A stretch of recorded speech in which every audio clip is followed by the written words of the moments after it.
Alright, so English today for a change. So it's a pretty big excavator, the same one I brought from Baltimore last time, only that one was brand new. This is a used one. So you see those two guys walking around in tracksuits?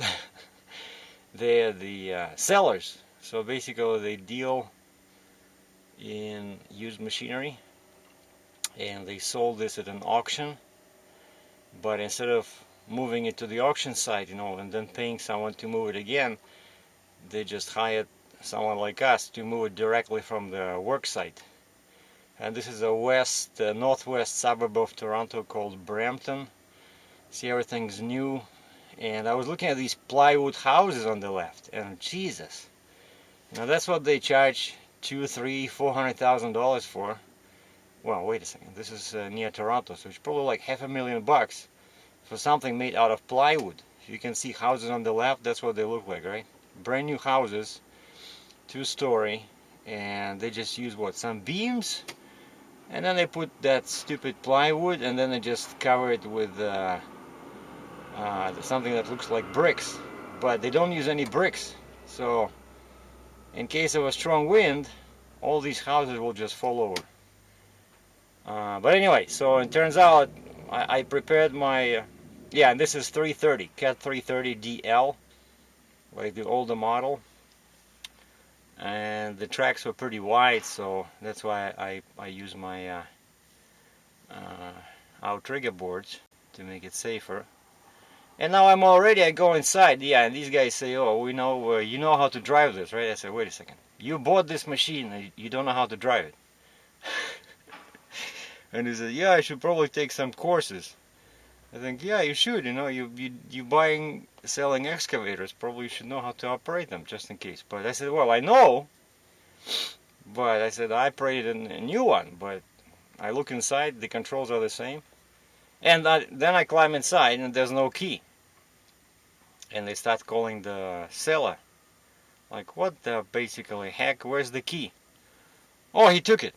Because, you know, all these machines, they use the same key, right? Everything that says cat on the side, like excavator, bobcat, I think even motor grader, they all use the same key. So guys expect other guys to carry a set of keys. And I think it's the same thing applies to, like, say, John Deere. I think they make it easy so that people can steal equipment, you know, without too much stress. Because as long as you have one key, you can steal any machine, you know. So what's the point of hiding the key if pretty much any construction guy would have it? So anyway, so now we're just waiting for them. They found a guy with a bobcat, and it's a cat, but of course a bobcat, a tiny machine, and it still uses the same key like this excavator. So, and it's still cold outside.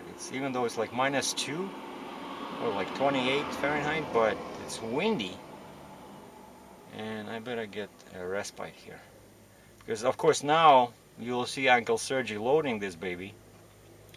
At least those guys, they can probably spot me, because I want to make sure that the machine sits in the center, you know. But at least now, you know, after a few I did a few of these machines. Now wait a second, this is just the second one, but I don't have a problem. I don't have to think how to secure them. I know all the spots, you know. 2 in the middle, in the front, 2 in the middle and the back, 2 on the tracks on the front, 2 on the tracks on the back. That's it. Oh, and 1 chain over the bucket. Done. Oh, and then of course it's stopping. They said this machine has to be tarped. Oh boy.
wow, if I was by myself it would be very difficult. It's good that, you know, someone is there to guide you a little bit.